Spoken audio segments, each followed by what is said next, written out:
Ja, torej za študente je tudi v času njihovega študija, ko bivajo izven svojih krajev, kjer imajo osebne zdravnike, tudi v Mariboru dobro poskrbljeno. Na kak način lahko pridejo do zdravnika? Če zbolijo, to se pravi, da lahko grejo k kateremu koli najbližjemu zdravniku splošne medicine, lahko tudi pridejo sem, če so v tej bližini, recimo v tem, drugače pa kateremu koli zdravniku, kako zbolijo. V naš dispanzer pa pridejo pač na preventivne preglede, ki se izvajajo v času študija, dvakrat, v prvem letniku, to se pravi v obeh stopnjah bolonjskega študija, v prvem in v drugi stopnji potem enkrat pridejo. Kaj pa mogoče imate kak podatek, ali pa mogoče veste kaj o tem, kaj so najpogostejše stvari, za katere študenti obiskujejo zdravnika? Na splošno bi rekla, tako so pač tiste trenutne infekcije, kaj so v glavnem respiratornih, urinarnih trakta, potem so tu kakšne poškodbe, pa tudi pridejo zaradi kakšne stalne terapije, ki jo imajo predpisano, pa recimo ne grejo do svojega zdravnika, da to za ponovni predpis, to bi rekla so najpogostejše. Torej lahko pri vas dobijo recimo tudi napotnico, da jih napotite k specialistu?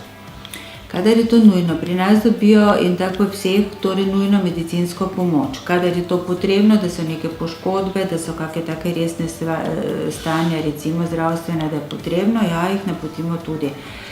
Ni pa to neka pooblastilo za daljši čas, to je za prvi pregled, naprej pa morajo potem pač pri svojem zdravniku urejati napotnico.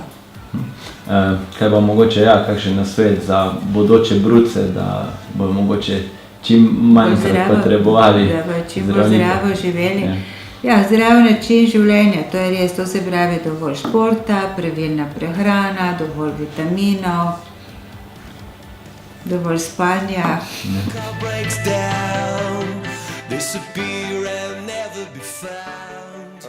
V skladu z Zakonom o zdravstvenem varstvu in zdravstvenem zavarovanju so vsi študentje, ki so vpisani na javno veljavne visokošolske, višješolske programe ter ostale programe, v bistvu zdravstveno zavarovani do dopolnjenega 26. leta oziroma do dne, ko diplomirajo.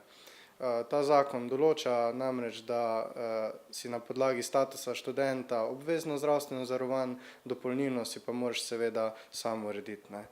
Zdaj, če nadaljujem kar tu, poznamo 3 vrste zavarovanj, in sicer eno je obvezno zdravstveno zavarovanje, ki ti pripada na podlagi statusa študenta, drugo je dopolnilno zdravstveno ali dodatno še poleg tega, in pa tretje je pa zavarovanje za primere v tujini ali pa po domače korist. In tako kot sem že omenil, v bistvu obvezno zdravstveno zavarovanje določa ta zakon in si ti na podlagi statusa študenta zavarovan preko Zakona o zdravstvenem varstvu in zdravstvenem zavarovanju. Kar se pa tiče dopolnilnega zavarovanja, si pa moraš sam urediti na eni izmed zavarovalnic, ki ureja dopolnilno zavarovanje. Kar se tiče diplomiranja, z trenutkom diplomiranja se to zavede v EVŠ evidenci in tako v bistvu Zavod za zdravstveno zavarovanje lahko že naslednji dan vidi, da si ti zaključil formalno izobraževanje in v bistvu si bi ti moral v roku 8 dneh od diplomiranja urediti na novo obvezno zdravstveno zavarovanje. Se pravi, to govorim zdaj za obvezno. Za dopolnilno zdravstveno zavarovanje je pa v bistvu tako, da moraš ti v roku 1 meseca po diplomiranju si urediti dopolnilno zdravstveno zavarovanje, kajti če si ne urediš, moraš potem 3 mesece plačevati premijo kot kazensko, zavarovan pa nisi.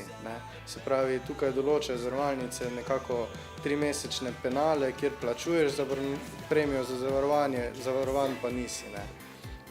Potem, kar se tiče 26-letnikov, tako kot sem omenil, enako kot za diplomo velja tudi za 26-letnike, se pravi z rojstnim dnevom, se pravi z dopolnjenim 26. letom, ti nisi več upravičen do obveznega zdravstvenega zavarovanja in to v bistvu tudi zavod iz evidence EVŠ opazi in si moraš ti urediti sam obvezno zdravstveno zavarovanje. Isto velja za dopolnilno, s tem, da enako kot pri diplomiranju, tu je rok 1 mesec.